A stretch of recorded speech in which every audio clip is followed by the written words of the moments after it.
Hi, welcome to the show. My name is Reverend Dave, and you're watching Reverend Reviews. And today, I have here my Mosin-Nagant 9130, made in 1940 at the Tula Arsenal in Russia.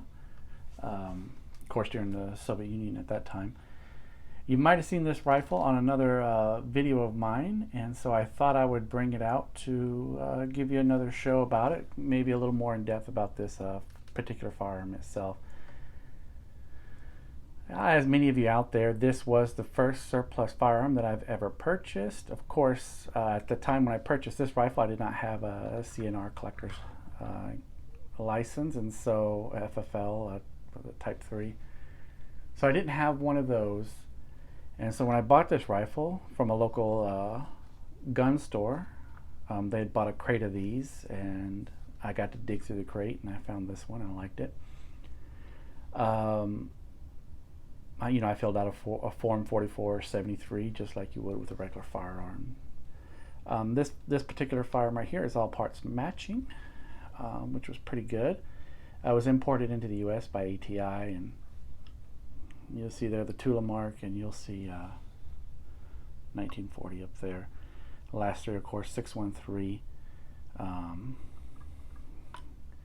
Same, well, the bolt's upside down there, but the numbering is, and you'll see it's 613. But and the stock was original. Of course, when I got the firearm, it was caked in cosmoline, and so it took a long time to get the cosmoline out. I used boiling water. I used mineral spirits, and the stock though was not like this. This is not a laminate stock. This is a wood stock. And what happened was I ended up taking it to a local gunsmith that I go to, and he refinished the stock for me. Of course, Mosin-Nagant, I didn't buy this firearm for collector reasons. I bought this to be a shooter, and it is a shooter that hits hard, let me tell you. But he did a fabulous job on the stock. Of course, there you see the front sight and all that. So mine has been cleaned and lubed, and I can shoot this, and no cosmoline does not come out of the pores anywhere. It's been completely clean. Of course, in the other video you saw my buttstock pouch, that Mosin-Nagant buttstock pouch that I put on here.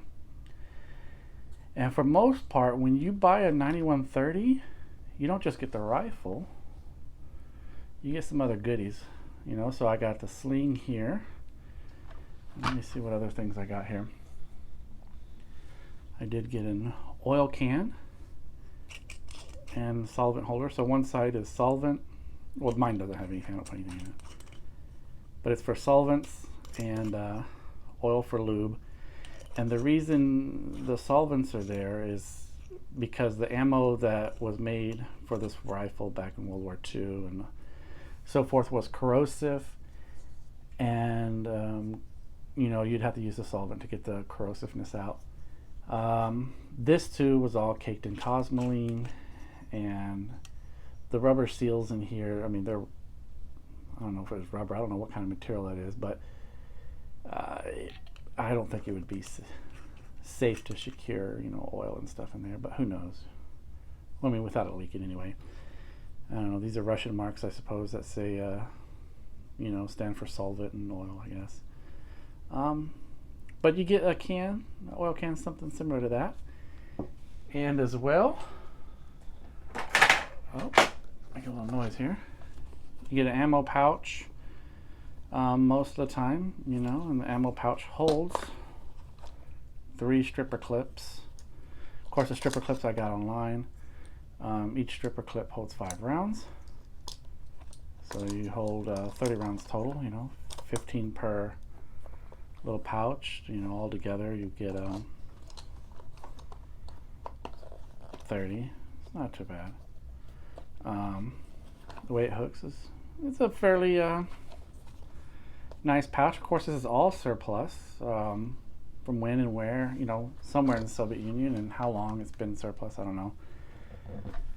Originally, what I wanted to do was try to stick, you know, for a buttstock pouch, I wanted something like that, but of course it's kind of bulky and not really practical in trying to secure it here to the rifle. It's a bit heavy, but yeah, it's a good little ammo pouch, you know, if you want to get the whole setup going. And you know, I got with it, as most everyone else will. You get a bayonet, and this is a spiked bayonet. Of course, the bayonet's not parts matching. They just grab a bunch of bayonets, and the bayonet also doubles as a screwdriver for taking apart your Mosin-Nagant. Now, what I did, now this was not common in World War II. Soldiers did not carry these sheaths to hold their bayonets. This is some kind of aftermarket product, but I like it. You know, it fits well, looks good. So I got this for the bayonet. That was separate. And then you'll also get this right here is a toolkit pouch. So what's going to be in here, if I can undo it, your little toolkit pouch. Let's see, we got a, you know, for cleaning the barrel. I'll get that out of the way. Get another, you know, for a patch, you know, put it end of your cleaning rod, which does come with the weapon. It's connected to the weapon, but that's for your patches. As I bump the camera, you know, you stick that on you stick it on the end of the barrel. That way you don't scratch the barrel rim while you're cleaning it, sticking the tube through there. This is so you can hold it so you can get some torque in it, if you'd like to do that. And something else in here too. Okay, another little thing for torquing. You put it in there, torquing. Anyway, so, and then here's another tool that's for all part of this. And this is stuff that will commonly come with your Mosin-Nagant when you get it. You get a bunch of little doodads. Now, of course, back in the day, everybody talked about their $50 Nagant, Mosin-Nagant rifles that they would get, and they would never pay over $100, and, you know, they're kind of snobs like that. Good luck. You know, Mosin-Nagants, you're going to get them, you're going to see them anywhere from, in pretty beat up condition, around $200, $250 to some very good condition, $350, $400. You know, the market, of course, there's going to be some people, you might say in the comments, well, I got mine and I can still get mine for, you know, $75 down at Billy Bob's, you know, whatever. Fine. But for the rest of us that live in the real world, we have to put up with these inflated prices. Either that, or we could say, well, we're not going to buy one anyway, and then you don't get the rifle. Anyway, the surplus market is not like it used to be, and that's just something that we have to contend with. You know, like I said, there's the cleaning rod runs underneath there. This is just a very fine shooting weapon. A lot of people do talk about when they're Mosins that it sticks and it's hard, but you see mine runs like butter. There's nothing wrong with it. You have to take it fully apart, even the bolt, clean it all in there. You have to completely take this apart, and there's some videos out there on YouTube that'll show you how to do that. But even in the trigger, and you have to take it all apart. I even took these out. This is what you got to do to make sure that you get all the cosmeline out, and so that you can have a smooth running bolt like mine. And honest to God, I'm not joking. Everybody talks about how great, you know, a K98 is, a Mauser, and it's smooth and all that. I tell you, my Mosin-Nagant is smoother than my Mauser. Maybe I'm just lucky, but you know, it's a decently accurate. Mine, even after I've been running it for a while, shooting it, it still stays smooth. You know, you just take care of your weapons and it'll take care of you. And when I took it apart, I even took these little hook things out. I took everything apart. Of course, when I took the original ones out, they were stamped.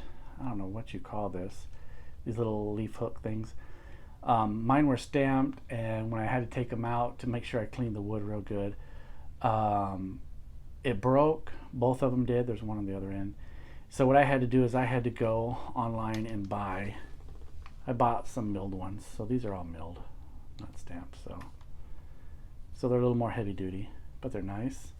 Same thing, I had to replace these after taking them out because they bend and bust, and they're kind of hard to get out. But just be prepared to do that. Please don't Bubba Gump yours all up by buying some Tapco stocks and all this that people try to hillbilly it out. Even though these are cheap, they're still a nice piece of history, and they work really well in their current condition. I love my Mosin. You know, and I'm afraid to sell it and get another one another day, you know, maybe with a hex receiver or something like that, because I've heard so many horror stories about the bolt. I'm afraid that this is probably the only one in history that has a smooth running bolt. But if not, if yours runs smooth like butter, let me know. Comments below. If you get a chance, get you a Mosin-Nagant. The price is only going up. One day they will be, you know, when they do dry up, it will be a nice piece of collector's history. All right, that goes for today. You guys have a good day, and I'll catch you on the flip.